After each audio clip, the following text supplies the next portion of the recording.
What is one of the scariest things that can happen to you?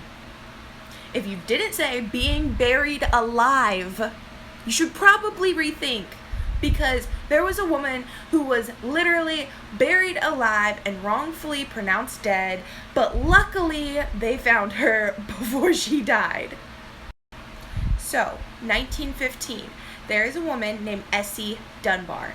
Essie Dunbar is 30 years old and lives in the South. If you know anything about the South, the medical here is not the best. It's not. And bless this woman's heart, she was pronounced dead. Dr. Briggs of Blackville, South Carolina, gave his professional verdict that Essie was unfortunately dead. And back then, funerals were extremely quick. I don't know if you have ever attended a funeral, but for the ones that I've been to, it takes a few days. This happened, and literally the next morning at 11 a.m., they were going to have her funeral. Just a little side note though, the doctor said that she didn't have a pulse and wasn't breathing. Those are like the two main things that you would look for in somebody living, especially 105 years ago. So although I didn't live back then, this isn't just a great skin regimen, I can kind of see why he would think that she was dead. If you can't hear a pulse and you're not breathing and it's 1915, there's still in your Coca-Cola, you know, he tried. He didn't do good, but he tried. He also didn't lose his medical license.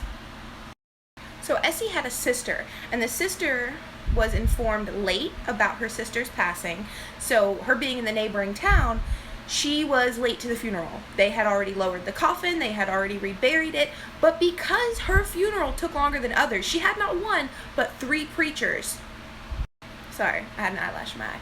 She had not one, but 3 preachers, so her funeral was quite longer than normal. And by minutes, her sister made it, and she begged them to let her see her sister one more time, and luckily they obliged.